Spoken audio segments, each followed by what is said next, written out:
Sir ಅವ್ರದ್ದು ಸ್ಯಾಟ್ಸ್ ಅಂತಿದೆ, students achievement tracking system ಅಂತ. ಅದೊಂದು ಎಲ್ಲ ಮಕ್ಕಳಿಗೂ ಇರುತ್ತೆ.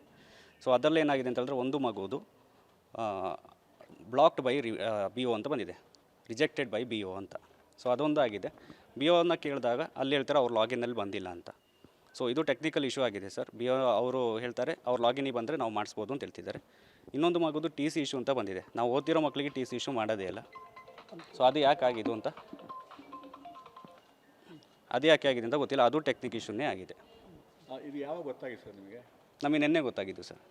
ಹಾಲ್ ಟಿಕೆಟ್ ಕೊಡಲಿಕ್ಕೆ ಇಷ್ಟು ದಿವಸ ಫಸ್ಟೇ ಕೊಡ್ತಾರಲ್ಲ? ಅಲ್ಲ, ಅವ್ರದ್ದು ಬಂದಿಲ್ಲ ಸರ್. ಈಗ ಆರ್ಡ್ರ್ ಆಗಿದ್ದು ಮೊನ್ನೆ, ಕೋರ್ಟ್ ಆರ್ಡ್ರ್ ಮೊನ್ನೆ. ಓಕೆ. ಸೊ ಎಲ್ಲ ಮಕ್ಕಳದ್ದಾಗಿದೆ, ಇವರಿಬ್ರದ್ದು ಬಂದಿಲ್ಲ. ಕೋರ್ಟ್ ಆರ್ಡರ್ ಏನದು, ಏನಕ್ಕೆ ಕೋರ್ಟ್ಗೆ ಯಾಕೆ ಹೋಗಿದ್ದು? ಕೋರ್ಟಿಗೆ ಅಂದರೆ ಈ ಮಕ್ಕಳಿಗೆ ಎಕ್ಸಾಮ್ ಬರ್ಸ್ಲಿಕ್ಕೋಸ್ಕರ, ಅಂದರೆ SSLC ಎಕ್ಸಾಮ್ ಬರ್ಸ್ಲಿಕ್ಕೋಸ್ಕರ ಕೋರ್ಟಿಗೆ ರಿಕ್ವೆಸ್ಟ್ ಮಾಡಿದ್ವಿ. ಕೋರ್ಟ್ ಆರ್ಡ್ರ್ ಕೂಡ ಎಲ್ಲ ಮಕ್ಕಳಿಗೂ ಎಕ್ಸಾಮ್ ಕೊಡಬೇಕು ಅಂತ ಇದೆ. ಉದಯ ಎಜುಕೇಷನ್ ಸೊಸೈಟಿ ಅಂಡರಲ್ಲಿ ಬರೋ ಎಲ್ಲ ಮಕ್ಕಳಿಗೂ ಕೂಡ ಎಕ್ಸಾಮ್ಸ್ ಬರೆಯೋಕ್ಕೆ ಯಾವುದೇ ತೊಂದರೆ ಮಾಡಬಾರ್ದು ಅಂತ ಈ ಕಾಪಿ ಬಿ ಒಗೂ ಹೋಗಿದೆ, ಸ್ಟೇಟ್ ಬೋರ್ಡ್ ಕಮಿಷನರ್ಗೂ ಹೋಗಿದೆ, ಡೈರೆಕ್ಟ್ರಿಗೂ ಹೋಗಿದೆ, DDP ಅವ್ರಿಗೂ ಹೋಗಿದೆ. ಸರ್, ಹಾಲ್ ಟಿಕೆಟ್ ಇಷ್ಟು ದಿವಸ ಮೊದಲೇ ಅಂತ ಬರುತ್ತಲ್ಲ, ಇದು ನಿನ್ನೆವರೇ ಕೊಟ್ಟಿಲ್ಲ ಅಂತ ಹೇಳಿ ಆರೋಪ ಐತೆ. ಕೋರ್ಟ್ ಆರ್ಡ್ರಿಗೆ ವೆಯ್ಟ್ ಮಾಡ್ತಿದ್ವಿ ಸರ್.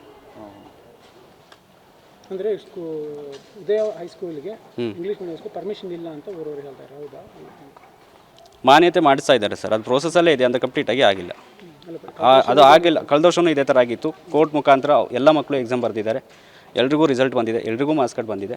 ಬಟ್ ಈ ವರ್ಷ ಸ್ಯಾಟ್ಸ್ ಅನ್ನೋ ವೆಬ್ಸೈಟ್ ಅದು ತೊಂದರೆ ಆದ್ದರಿಂದ ಇವರಿಬ್ಬರಿಗೆ ಹಾಲ್ ಟಿಕೆಟ್ ಜನ್ರೇಟ್ ಆಗ್ತಾಯಿಲ್ಲ.